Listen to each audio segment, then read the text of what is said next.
It was the kind of place that always felt off. A two-story motel, somewhere off a forgotten stretch of highway. Room 217. That's where it happened. The guest checked in, hauled in his bags, and the desk clerk never saw him again. The room? Empty. No signs of struggle. No forced entry. Just gone. The door was locked from the inside. The bed unmade. The luggage still there. The man himself vanished. So what happened in room 217? That's what we're digging into today. Segment 1. The story case file. This all began in late October of 1998 in a forgotten motel in the middle of nowhere named the Starview. I know, a pretty generic name, but trust me, this location had atmosphere, the kind you'd write a horror story around. The area was a crossroads of state highways, a place for truckers and traveling salesmen to rest. And room 217 was, well, it was the room at the end of the hall, the room with the reputation. Here's what we know. A man, referred to as Mr. Henderson in the police report, checked into the Starview on the 26th of October. The desk clerk, a woman named Carol, recalled him as being quiet, mid-40s, with a worn leather jacket and a small suitcase. He paid in cash and asked for a room away from the ice machine, another detail that stuck with Carol. He went to room 217. That was the last confirmed sighting.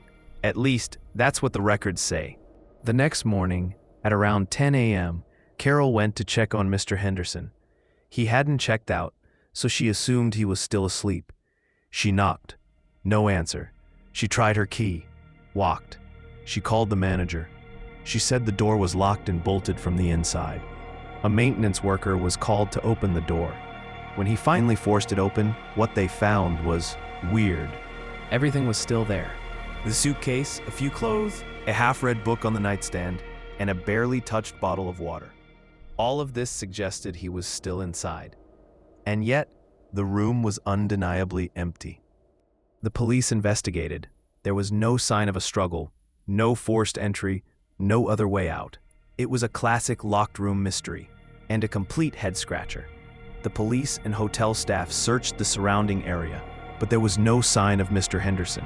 No witnesses, no clues. If any of this is true, how do we explain it? Segment 2, Evidence and Claims. So let's break down the claims and the so-called evidence. First, we have the locked room. This is a staple of these kinds of mysteries. Proponents of something weird happening point to the lack of access. I've read the initial police report. No forced entry.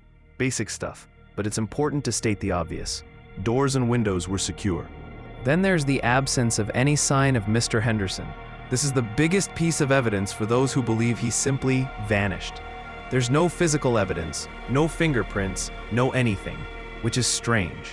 But the most compelling evidence? The lack of any explanation, even at the time. Segment 3, Possible Explanations. Now let's look at some possible explanations, and we'll start with the most rational first. The simplest answer is almost always the correct one. Sometimes the best explanation is the most boring. Let's start with a practical angle. First, and the most obvious, is some kind of suicide. The police did consider this possibility. Then you have some sort of emergency evacuation. Maybe as Mr. Henderson left, he slipped out an unmarked back door, which the police missed initially. You have to entertain theories of someone hiding somewhere, perhaps under the bed. Now, let's veer into the more speculative. These are much less likely, but we need to consider them, right? And I have to say, that's where things get interesting, even if they aren't very probable. Could he have been abducted? It is a possibility, but let's be realistic. That explanation introduces more problems than it solves.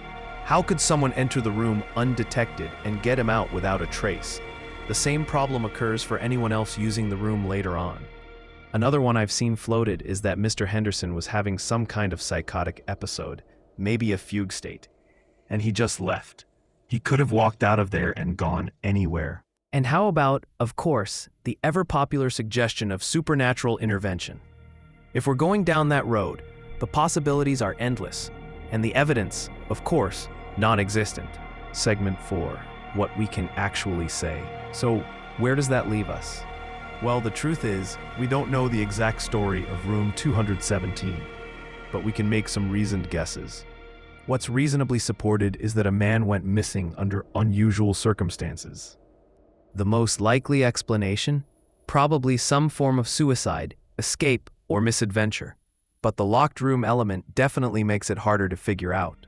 What's unlikely? Anything involving aliens or ghosts. Though I have some appreciation for the allure. And what remains unexplained? Most of it, honestly. Even the most cynical of us has to admit, it's a head-scratcher. Segment 5, Host Reflection. There is something about these locked room mysteries that captures something in the human psyche. It's the ultimate puzzle. I mean, imagine being the desk clerk, or the maintenance guy, or Mr. Henderson himself. How terrifying would it be to wake up, find yourself in room 217, and realize you had no idea how or why? This kind of mystery gets at our deepest anxieties, our fears about vanishing, about being erased from existence. It's a reminder that even in the most mundane of places, like a roadside motel, something utterly inexplicable can occur, and that the world is a strange place, full of little pockets of mystery. So, what do you think happened in room 217? Did Mr. Henderson simply vanish, or is there a strange secret at the Starview Motel? Let me know your theories in the comments.